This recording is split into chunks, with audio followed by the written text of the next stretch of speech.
we're just gonna cut the really not so nice parts out. Now look, it becomes a beautiful white fennel again that you can use. Yes, we might not keep that for our vegetable stock, but we can still salvage so much of this. I just completely forgot it in the drawer, but that's okay. So see, you just slice off the yuckiness, and what we can do is also take out the center, because what I'm gonna do is a fennel gratine in the oven. And so for that, I need to slice it, which, you know, as my new member of my family kitchen attire, I have the Thermomix, which you come along my journey to see how it's not at all scary. You just have to figure it out, and I'm here to help you with that. So I've cut all the little centers, and I just love fennel, and it's so good for your tummy and digestion, and this is why there's fennel tea, and they recommend it always when after dinner as a tea, because it helps with digest. Oh, I forgot this one.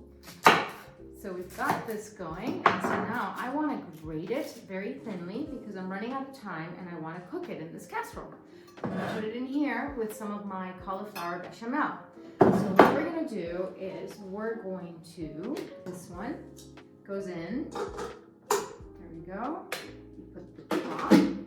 It's for slicing, so whatever you want it to do, it goes against the black part of the Thermomix. Then we're going to lock it in place. There we go. We say it's ready, and we want it to be stuck. We want it to be thin. Great. So now we're going to cut it into smaller pieces. It's easy to do. Not going to fit. So of course, you can just chop, but I've run out of time, so this is why I love the Thermomix, because it helps me when I'm running out of time. And here we go.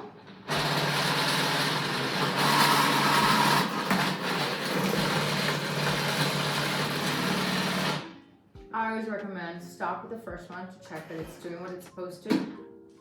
And yes, it is. We are slicing. Ever so nicely. Now we're going to continue.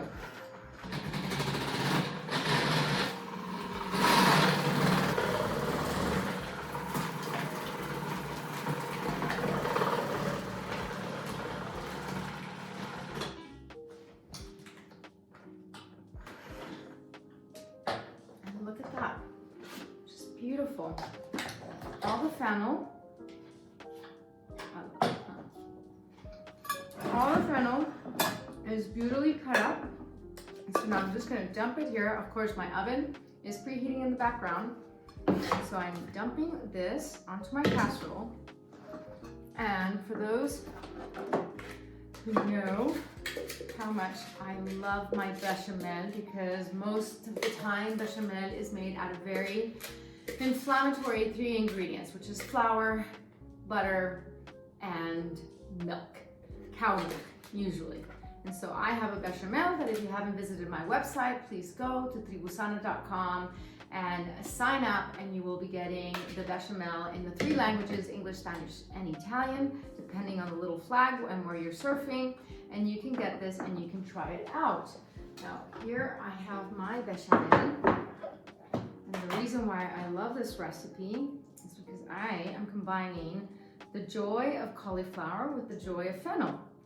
And actually any vegetable that's kind of on its last lap around the refrigerator drawer, you can adapt to this recipe because it's just super easy.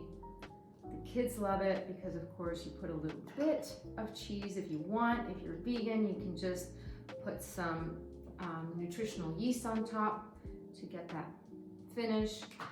So basically I'm just dumping everything. Yes, I have a little cat in the background.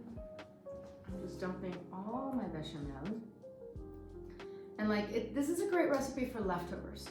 That you don't know what to do, go ahead and do this casserole.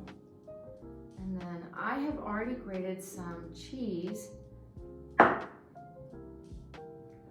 we go.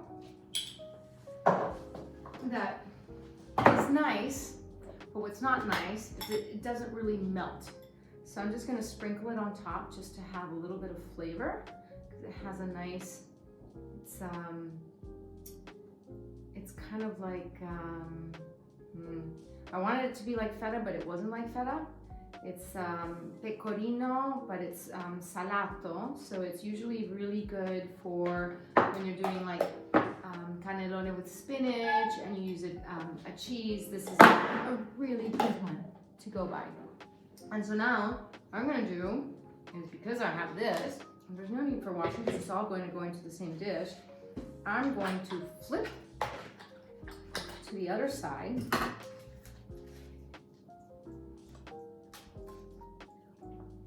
And we're going to now grade to this side.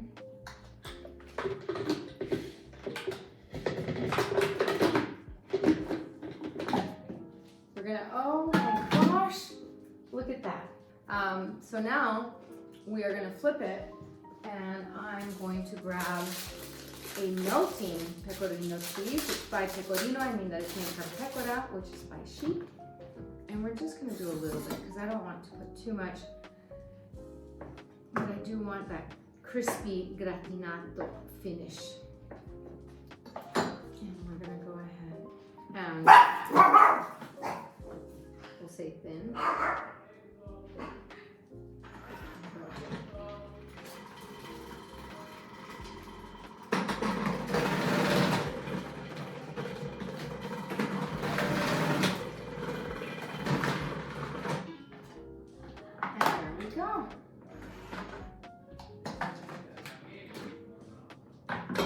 Perfect. You have beautiful grated cheese. And now I'm just adding that.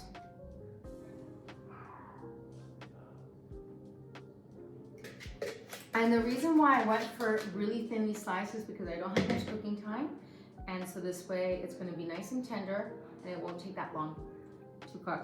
So now I'm just putting this baby in the oven, and in at around 180, a little high because I've run out of time.